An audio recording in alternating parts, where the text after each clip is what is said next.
This is the channel where I document my spinning. No, no, this is not, that's not the channel this is. So this is the channel. Oh, look, Mr. Glue. Oh my gosh. Sorry, big old butterfly just flew by, I got excited.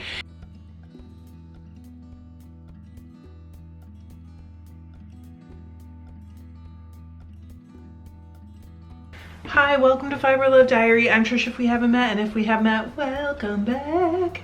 How are you? Seriously, how are you? This is the channel where I document my fiber arts journey. So you might see spinning, weaving, knitting, crocheting, dyeing, processing wool or alpaca or mohair from raw, blending, we make bats, we do so much stuff here. I am sitting in front of my hummingbird feeder, so I'm gonna see hummingbirds coming and going while I'm filming today, but I have 6 pages of questions again. You know, they're not tightly spaced, but it's a lot of questions. So I thought I would spin. I am working on, there's gonna be another video on this, by the way. I'm working on the braid from, hang on, let me get the label. Dancing Skies Fiber Arts. It is merino and the colorway is called Frankie. It came in the Paradise package. Hang on, let me show you. From, I think it was March. There will be a video on the spinning of this. Looks like candy, fun colors. I'm a little scared because of one of the comments on the video when I unboxed it, but fingers crossed, it's all gonna be great. I get a lot of questions on my videos. If you have questions that you want me to answer, you can email them. I do take them usually from YouTube comments, but often I take them from like Instagram and different places too. So while we chat, I'm gonna be spinning this, I hope. I was having some trouble with my band just popping right off my minstrel. I'm spinning it on my Kromsky minstrel, and it is gonna be a 3-ply fractal. Again, like I said, I would film that, so there will be video on that. Let's get into the questions because there's a lot. Want to? Okay. So the first question is actually about the brushed mohair yarn that I made in a recent video. That was made from locks that were sent to me by Cindy. If this pops off of here, I don't know what I'll do. Can you do the same process with Angora rabbit or alpaca fluff, or would I need to ply with a silk single of thread? Can you give more detail about what made you not like the yarn when you started plying with the silk? The one I was actually plying with was woolen silk, and what I didn't like was the barber pole look of it. I was thinking in my mind, like, if I don't want to dye this, it is a very contrasting barber pole, and I just didn't really like it. So that was the main reason. Can I do it with Angora or alpaca fluff? You can. Angora from a rabbit is going to be hard to spin very fine because it can be done. I feel like there's like almost nothing you can't do. You can spin it, but the yarn won't be super sturdy. Let's put it that way. And yes, you can raise the halo with a brush. You do not have to be rough with it. In fact, I would suggest that you be kind of gentle with it, but yes, you can do it. Oh, and you said, or would I need to ply it with a silk single or of thread? I mean, you can, and it will make it stronger. The silk in particular will make it stronger, but you do not have to. There's plenty of pure alpaca yarns and plenty of pure Angora yarns out there. But Tracy Barger, I think it's Barger, could be Barger, asked, I have never experienced mohair. Can it be worn next to skin? It totally depends. Kid mohair, which is like the baby mohair, usually yes. And back probably 12 years ago, I made, well, Kid Silk Haze is made with kid mohair. And I used that to make my mom and both of my sisters cowls that were like beaded. They were really pretty. And you could wear that next to skin, no problem. With adult mohair, I would say it depends on the person, because we all have a different level of that, you know, bugs us or doesn't. And then it also depends on the fleece, because you may find an adult goat that has a fleece that you don't mind, and you can probably find at least one adult goat that has a fleece that you will find too prickly. So it just totally depends on the person and the goat. Nancy Marshall said, hey, if you had plied with the wool silk, would you still have brushed? If I wanted to raise the halo like I did, which I probably would, because I kind of feel like that's like to me, the best quality of mohair is that you can raise that halo and get that beautiful fluff all around your yarn, so probably I would. It will not hurt it, and it may have raised a little bit of the halo on the yarn that I was applying, but it wouldn't have been anywhere near the same amount. I definitely would have brushed up the yarn either way. M. McD commented it on a video I did quite a long time ago where I dyed sock yarn with drink powder and said, Kool-Aid isn't readily available where I live. Can I use other drink powders? Is it okay if they are sweetened? So I did talk about this. I thought I talked about it in that video, but maybe it was a different video. It does not need to be Kool-Aid brand. Some of the brand that I used in that video was not Kool-Aid brand, but it does need to be the unsweetened type that, like, well, in the US you would add sugar to it. You would mix it with water and sugar, and that would give you the drink. But it does not need to be Kool-Aid brand at all. And I have bought many of the very cheap, honestly, kind of Kool-Aid dupes out there, and they work great. Okay, Callie Welch actually made a comment on the sectional warp beaming video, and she said, I love this video. You did a great job explaining. I just bought a loom and am excited to get started. Now I might need a sectional warping tension box setup too. What loom do you use? I have two different Harrisville looms. Both of them have a sectional warping beam. So I bought the one for the 22-inch loom. That was like, I think it was like $175, the beam. And then I bought a 36-inch Harrisville loom that has 8 shafts. The first one, the 22-inch, has 4, and then the new one has 8 shafts. But they're both Harrisville Designs looms. I love them, but they are the only floor looms I've had up until now. I did have the opportunity to help someone warp a baby wolf recently, and I didn't see much difference. Lori said, oh, she asked about the sheep planter that I just bought. So if you saw it, I'm sure some of you saw it. I did a short on it because I love it so much. Last year on 4th of July, John's cousin called him, I think, and said, hey, I'm gonna be in Michigan at my mother-in-law's house for 4th of July. Why don't you and Trish come down? So we did, and we saw them. His wife's cousin was there, and his wife is a potter, and so we started talking about it, and she was selling all these adorable, really cute pots full of succulents that she planted, and I literally have never planted a succulent in my life. I don't know what I'm doing. I do think they're really cute. My mom always really liked them, and so I contacted her after we got home, and I was like, her name's Kathy, and I was like, hey Kathy, I was wondering if you would be willing to make a sheep for me. And so she made several, and she showed me, and I was like, okay, well, this is the one I want. And she made a video on Instagram of all the ones that she made.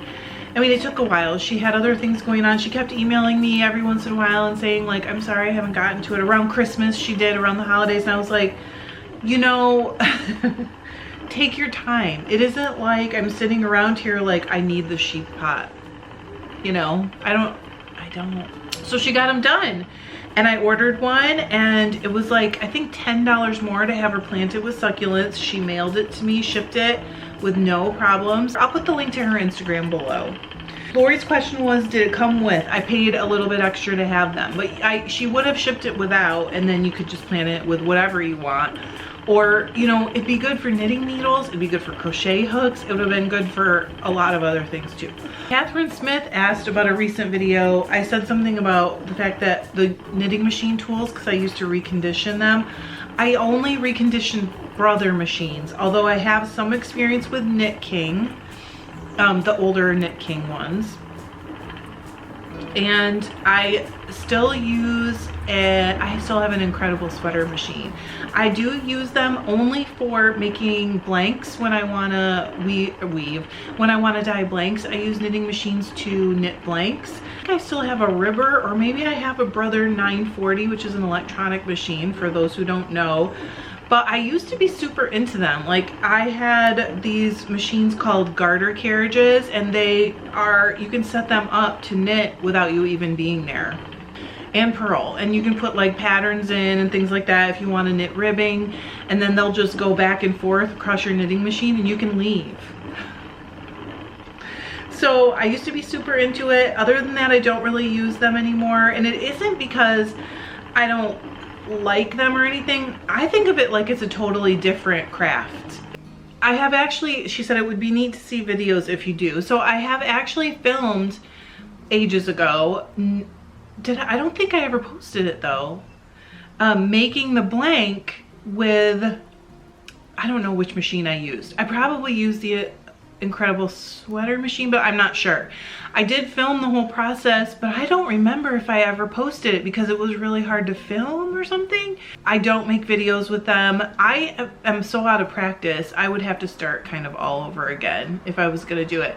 There used to be this British lady, I believe she lived in the north of Britain, and her name was Susie Ranner, and she had like dozens of knitting machine videos, and they were so awesome. Like, I learned really from her, but people used to like heckle and pick on her so much. Trolls on YouTube used to be even worse. I remember one day she took all the videos down, and she and I had emailed back and forth a few times, and it was just really sad because it was a huge resource for me, and they're all gone. I'm sure there's someone else making them though, right? I don't know. Michelle Atwell said, do you like the electric or hand crank drum carder better if they were the same size and you could fit the same amount of fiber on each? I think it kind of depends on what you want to do. I'm thinking really maybe too hard about it. I don't think I like the electric any better.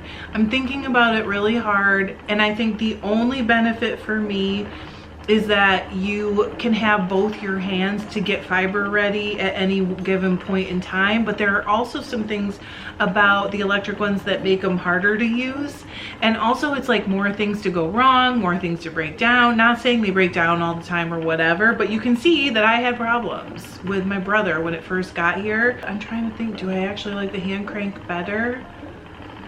I guess for that very reason. If you don't like the electric one better, why would you pay the price? So Corey Soderman said, I have a question. Your beautiful sock yarn, you showed a skein, then showed the same colorway again after you rewound it. What does that mean? How do you do it? I love how this looked. Okay, when you get a hank of sock yarn, I know people think it's a loop. It's really a spiral, okay? So if you think about it, if you could just stack it all up instead of having it come out kind of in a pile, it would be like a slinky in a spiral. And so you dye it straight down through the spiral. And when you knit it, it's not gonna line up the same as the way the original spiral was. So what I do is I rewind it in a different size of a spiral so that it lines up more similarly to how it will when it is knitted, meaning the colors get mixed up because the spiral's not the same size. I put one hank on my Swift, and then I take my Nitty Knotty, which is a different size loop, and I rewind it. That's all I do, and that's why I only do one, because it's a ton of work. The rest of them will come out the way that they were dyed. So that's the reason why they look so different, and some people think they look so much better, but they're exactly the same. Vicky K said, which type of sparkle is the least scratchy? That's what was the question in her comment. Okay, it's a good question, because I think a lot of them look scratchy, and in the past a lot of them have been scratchy. But one of the things that I prefer, the Firestar I think is hardly anything. Like, I can't even really tell it's in my yarn. And I have a friend who's like very sensitive to that, and she has bought the BFL Firestar dyed top from me before and spun it, and she's like, I cannot feel it. So I think the Firestar is really, really good. And then also Stellina, I've noticed that I cannot feel it. Oh gosh, a while back I had some Merino Stellina that was like silver, and I dyed it burgundy, and then I think I spun it first and then dyed it burgundy in yarn form. And you cannot feel it. If it's me, I try to stick to those two. Knit Pulsive and Friends, about how many ounces of fiber do you use for one skein of sock yarn? Beautiful color. So she was talking about that same dyeing video where I was showing the sock yarns that I dyed. The sock yarns that I sell on my website are commercial yarns that I dye. I don't hand spin those. There's no way I could do that for that price point. No way. I'm gonna answer that from like both perspectives. When I do spin sock yarn, I like 4 ounces, but 100 grams will do. And that's like 3.5 ounces about. I think an ounce is 28 grams. Anyway, you can do the math. So 100 grams will do it, but I prefer to have 4 ounces if I can. I kind of go for the same numbers for when I buy sock yarns, but what I have found is that pretty typically around 4 ounces is about 400 yards of sock weight. That of course is going to vary a little bit depending on how it was spun, if there's like silk in it, nylon, all those things. Somewhere in that zone is what I use for when I buy commercial yarn. It's usually 350 meters, which is 382 yards, to 400 yards, somewhere in there. Beverly Lawton said, wow, those socks are so inspiring. What does your mom do with all her wonderful socks? I love your sweater spin. Can't wait to see your pattern choice. Thank you for making this video. So that was project follow-up or rundown or whatever you want to call it, catch up. I showed a box of sock yarns that we dyed that I was sending to my mom because she is knitting. She's a crazy sock knitter right now, and she gives most of them away, but she has told me about a bunch of different people that live in her community that she has given socks away to that she's knit. So I feel like, you know, whatever you do with it after you have your fun with it, knit your socks out of it, is great. You know, it's keeping her busy. She loves it and she's having fun with it. So she did really like the box of yarn. Rhea Sky said, a beautiful kit this month. The gold bag being the highlight in my opinion. A question about your statement about having a few months until midsummer. Isn't midsummer June 22 or 23? I meant weeks. I meant weeks. Oh my gosh, I didn't even know it. I didn't even catch it when I was editing. And then later on, when I read your comment, I was like, did I say months? I meant weeks. Technical T asked, have you ever used a wool picker? What are your thoughts on those? Also, glad your break went well. Thanks. I would not say my break went well, but but it happened and it was needed, so there you go. I have not used a wool picker. I've looked at them because picking is one of those things, especially early on, that I thought was just like a time suck. I didn't enjoy it. It's so necessary for the way of like things to be carded that I hated, quote unquote, wasting the time. I like it now, but I did look at pickers a lot, and I think that I just could not get past the way that I was afraid they were going to tear up the fiber. I am not saying they do. I wouldn't say that. But I just kept thinking, like, how does that not tear up the fiber? And so I didn't buy one or use one. I don't have the space. I also didn't want to spend the money, and I was concerned that I might spend the money and find out that it was going to tear things up. But I'm not saying you shouldn't. What I'm saying is that in my own mind, I was like scared too. Kim Line said, I have all these tools. I just need to use them more. My combs are single pitch. I need to save for some double pitch. Where do you find used fiber prep tools?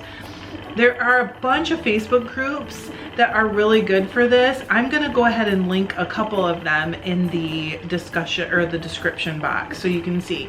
That's where, if I'm gonna buy used stuff, Facebook Marketplace is usually where I buy it. Verityville said, can you please do a video on spinning very fine yarn? Yes, I think that's a great idea. I will do a video on spinning very fine yarn soon. When I say soon, I mean like in the next 6 months. I put it on my list though after I read your comment. Lee said, would you please tell us who makes the Amish Swift and the piece that you have your bobbins on? I love that they are beautifully worked wood pieces. So the bobbins were on my Kromsky Lazy Kate. You can buy those. I do not have an Amish Swift. I have, I can't remember exactly what you call it, but it's called something else. They are made by Hornshaw Woodworks in Holland, Michigan. I actually mentioned it in the last video, but this question was here from before. They're really nice people and they make a beautiful Swift. Okay, Casey Bryant said, I can't believe how beautifully those colors blended. I don't think I would have put them together. Does that skill come with practice? This was about the bats. I do think it partially comes with practice. I think your eye and your brain start to notice what colors that you like together and how you like to set certain things off and that kind of thing with practice. But also, I was really lucky when I was in 3rd grade. My mom found this artist that was lived a few blocks away from us. And in the summer, she would sign me up to do a class at this lady's house. She did some kids classes. They were like 2 or 3 weeks. We went to her house every morning for that period of time during the week. And we learned about art. We drew, we painted. It was so awesome. As far as I know, she's still painting. Last time I looked, her name is Lynn Beacons. And I learned so much about color theory from her. A crazy amount of color theory from her. And mostly we just did pencil drawing and like we used a little bit of charcoal, I think, but she still taught us some color theory and it got me super interested. So then when I was like in my young 20s, I was probably 23, I think, I started painting with oils and that gave me more practice with color theory, but I also read a few books on it at the time. I was never very good, so don't get excited. You're not gonna see any paintings. There's like one in my house and it's just a tiny little like 5-inch canvas. But I learned a lot and I use that in dyeing and I use it when I'm making bats even today, and I'm still learning. The weird thing is I have noticed that I do not think about those choices. As I learn through the process, they just become part of how I do things. I don't know how to explain it. It's really hard. Okay, Disa Plays, oh my baby, said, do you have a woolly winder on that wheel? How do you like it? I keep wanting to get one, but I don't know why I am apprehensive about it. I have had the woolly winder on the Hanson since we moved here, so about 7 years. And then John bought me one for my my Ashford Traveler. So I don't remember which wheel she was asking about. I love it. I think they are wonderful. The bobbins are quite expensive, but I love it. I also like the fact that when you start it and you start plying especially, you can just go and go and go and you never have to stop to change hooks. It's really nice when you're going, you want to ply for a long time or whatever. Vicky K said, okay, gorgeous yarn. Am I the only one who sees these videos and wants to go fiber shopping and then realizes, wait, don't I already have a pound of similar fiber in here somewhere? Now for my real question. Is it possible to make a tweed yarn using hand cards? I have silk noils and I have been saving silk thread scraps to make tweed. Totally possible. I think I'm gonna do a video on it, so stay tuned.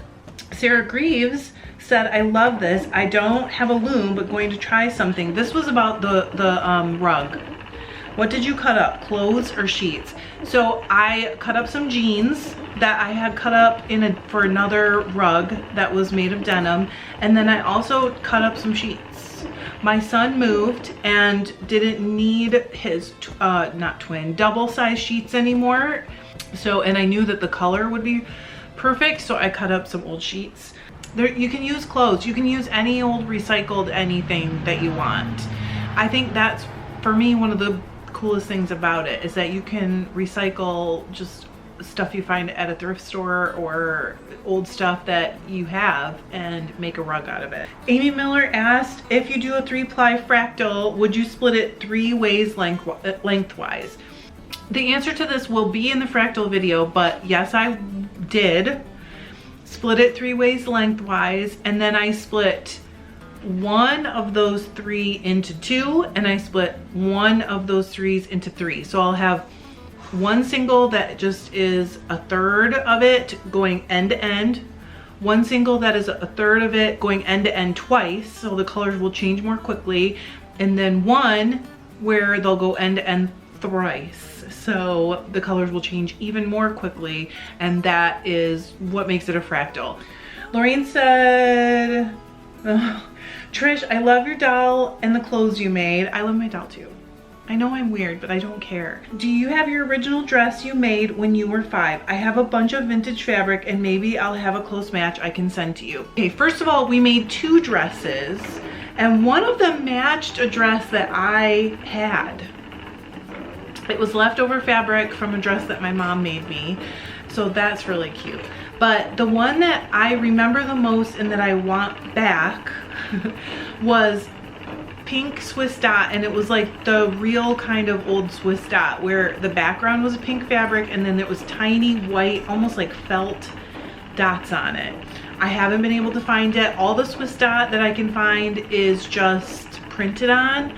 Here's the thing. I am the youngest in my family, and I had this box of Barbie clothes and Barbies, and I guess my mom was gonna throw it out. It was in her basement, and my sister was there. This is the story anyway. And my sister was there, and she was like, no, don't throw it out, I want it. So she took it, which is fine. After we all started talking about it, I contacted her and I was like, hey, can you look at that box of Barbie clothes? Because was it Barbie clothes? No, but it made sense in my brain to put it in with the Barbie clothes because it was a box of clothes. You know what I mean? I'm pretty sure that the dress is in that box. And she was like, I don't know, blah, blah. She's not gonna look for it. She does not care if I want something. She doesn't care if anybody else wants something. She's not gonna look for it. It's not gonna happen. And then she was like, well, I didn't take that. Mom didn't give it to me. She was gonna throw it out. And I'm like, I don't care. Like, you know, I'm not crying over the Barbie clothes. I just want this one dress, okay? Sibling stuff. I really wish I could have it back, but you know, you can only do what you can do. So Helene Henkel said, is that a Sasha doll? Her name's not Sasha. Baby Nancy. I found her, Baby Nancy. This is Jessica. She's a Baby Nancy. She's so darn cute. It's made by Shindana Toys. Teresa Griffith said, I totally want to warp my loom this way next time. It was the sectional one. Do I need a back warp beam with those dowel pegs to divide it into sections? Yes. And why don't you need paper or cardboard to wrap between the layers of warp? Okay, so when you do the sectional beam, you create this flat section of your warp and it literally just stacks up on top of itself. I don't know why it works. It's magic, but it does work. Is that particular to the A2 cotton you used or because the pegs on the warp beam keep everything tight and orderly? It's because those pegs. You do need them. And you know me, I'll always wing it without something if I can, but you do need them. Karen Cooper asked, what is the round thing that you pulled the bat through? Can it be made? I did make one. I made one in a video and I will link it. It's called a Diz. It has mine has 3 different sizes of holes. You can also buy them like on Etsy or, you know, on websites. People make them out of all different kinds of things, but yes, you can make one and it's really handy. Okay, Craft Design Edit said, I love the random stripes, but I also have to say I was totally distracted by the rocker behind you. Do you know its history? I have one that looks identical that has been in my family since around 1865. We got that rocker from John's mom. It was either his grandma's or his great grandma's. I'm not sure. We did talk about it, but now I can't remember. And I think it was his great grandma, so his mom's grandma. She had it in her house. She was gonna get rid of it and he was like, no, I'll take it. So when we got it, it had a hole in the back. But my mom has done some caning over the years, you know, while I was growing up and stuff. And then she got back into it for a while. I don't think she's doing it right now. But she was like, well, I'll take it and I'll recane the back. So that's what happened. And she took it and she redid the caning on the back and you wouldn't even know. I don't think she did the seat even, and you cannot tell the difference. So it is a Clark / Geary rocker now. Joanne said, stupid question. Don't say that. from someone who has only used frame loom, if you don't change the heddle pattern, can you use the old warp ends to attach new warp and pull the ends through so you don't have to thread? People do that.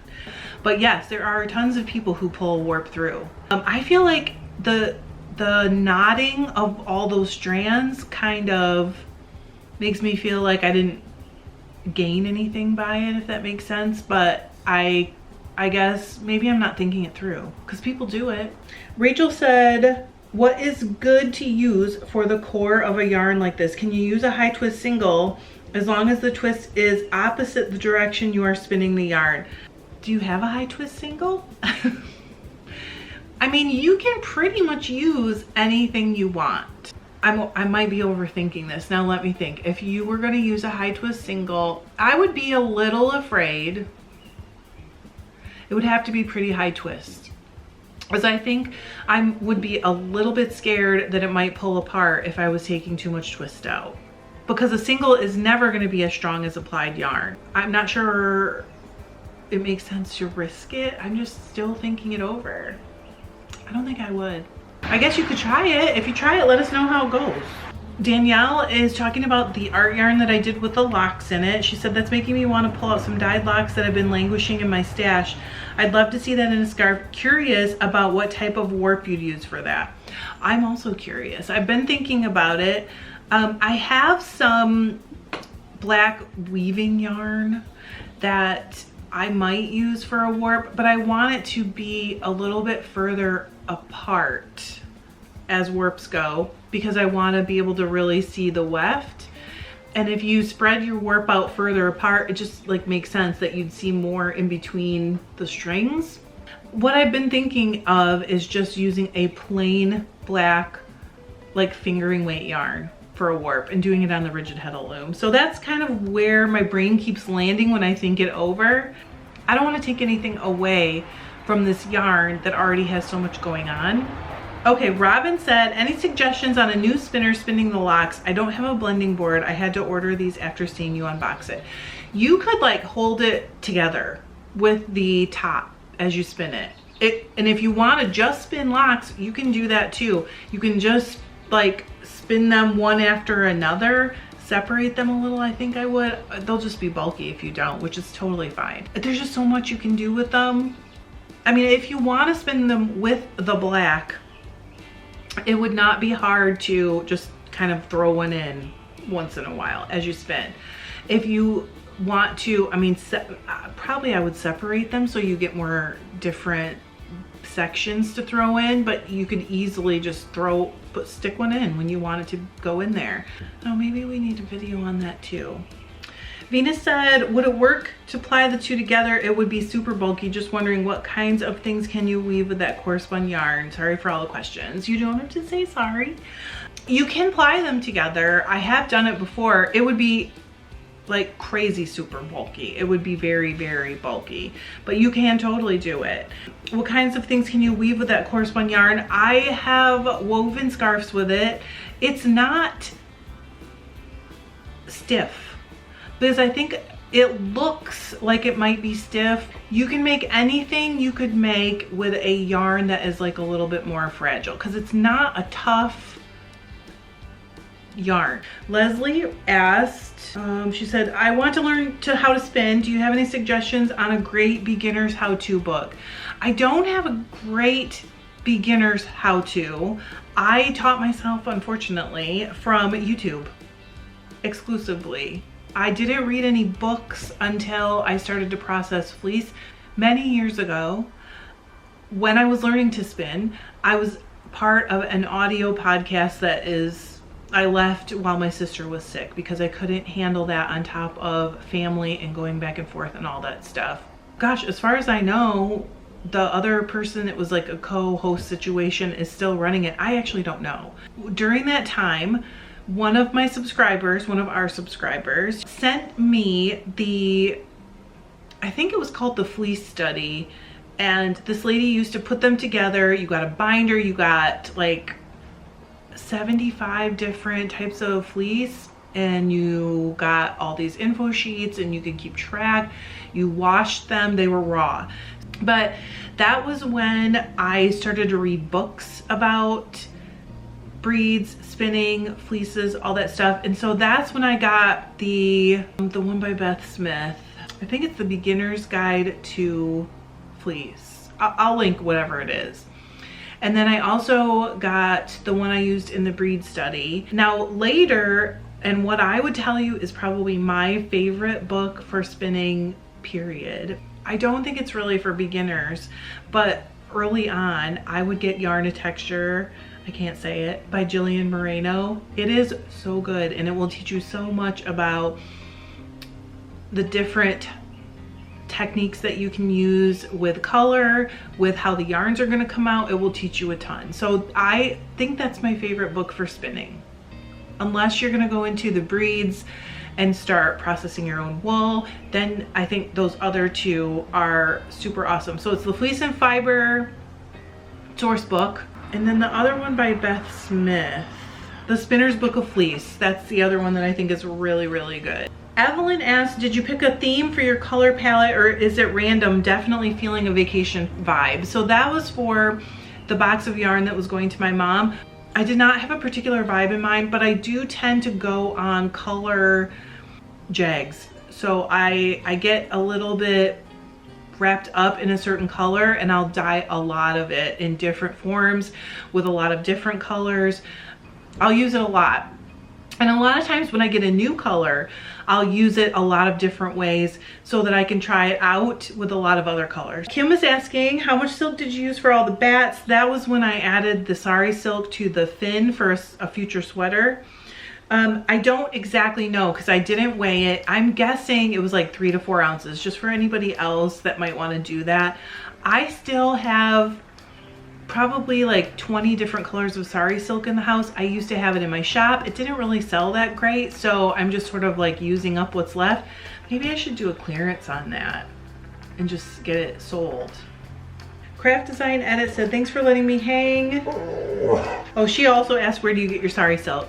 I used to have it in my shop, so I get it from my retired inventory that wasn't really going anywhere.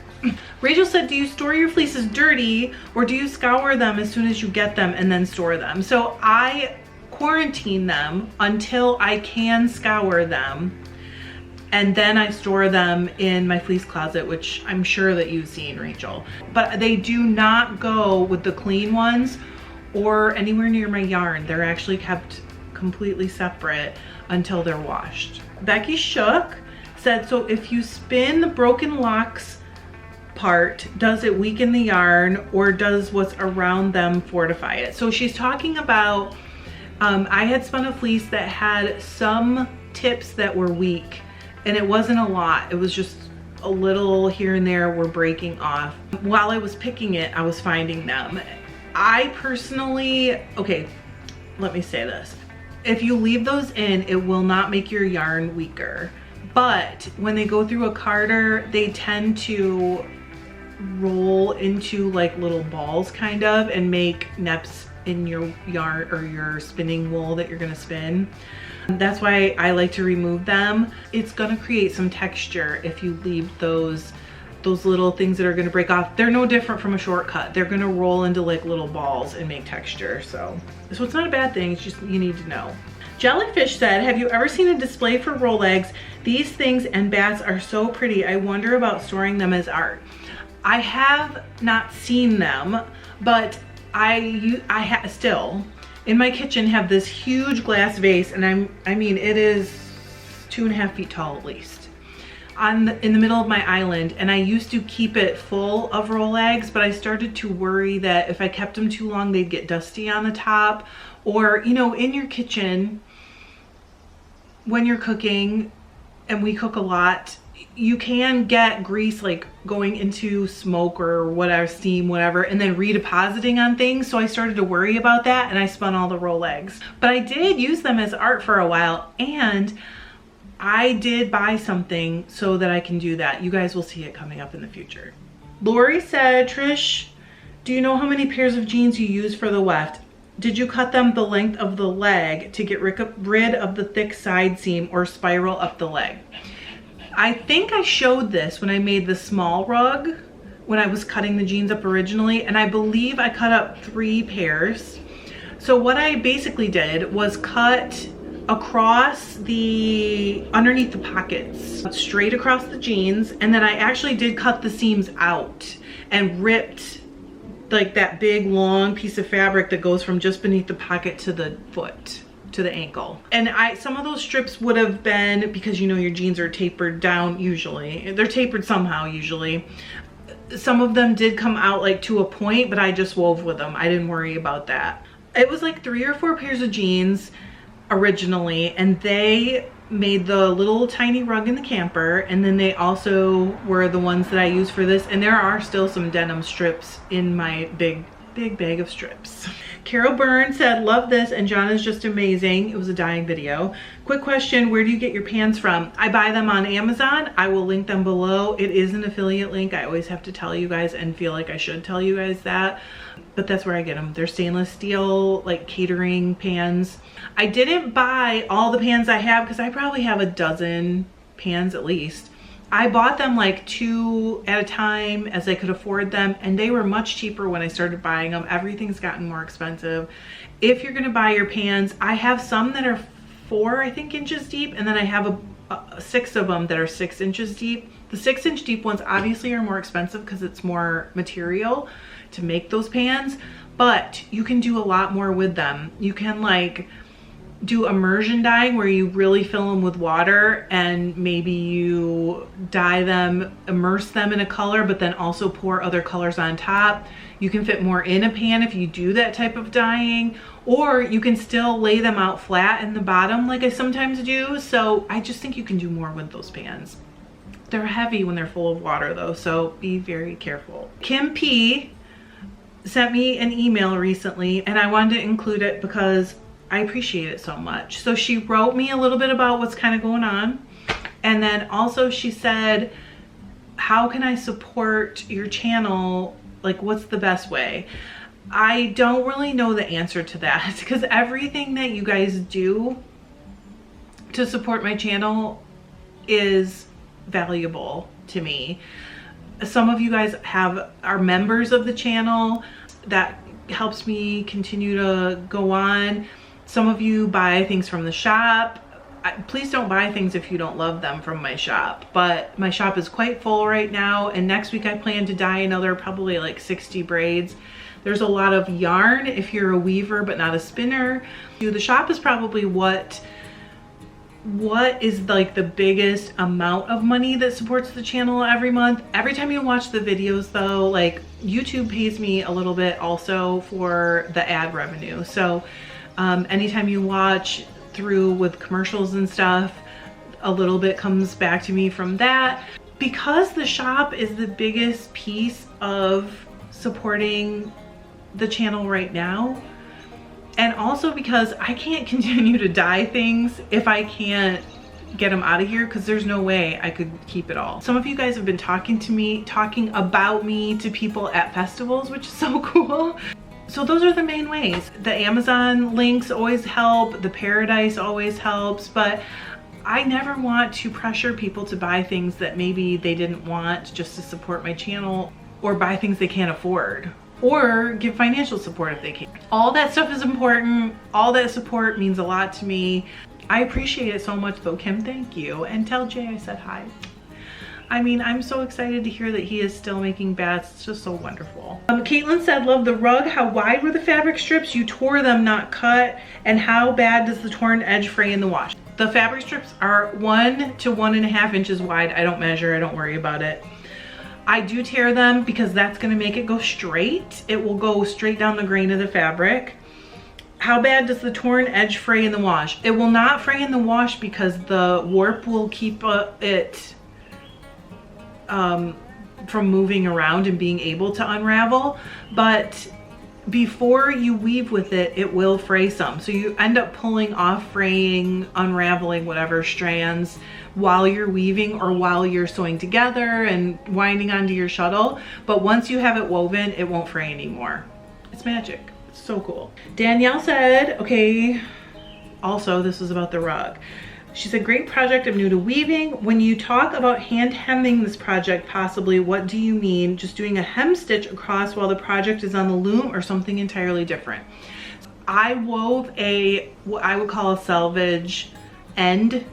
And what I meant was, should I just flip it over and hand hem that? Meaning cut it off, flip that over and hand sew it down, or should I machine sew it down? I'm glad I machine sewed it down. That was it. That was our last question. Thank you guys for hanging out with me. I love it. I got sidetracked, but I'm gonna show you my spinning really fast. So here's what it's looking like so far. I love it. There's the rest. And the scale I used to weigh it, and my shamrock, which is getting ginormous, and my hummingbird feeder. This coming Sunday, I will not be live because my dad's birthday is the day after, so we'll be visiting him on Sunday and having like a little birthday lunch with him. And also we're gonna celebrate Father's Day with him because we'll be there. I hope you have a great week. Please take care of yourself. Thanks, I love you, bye.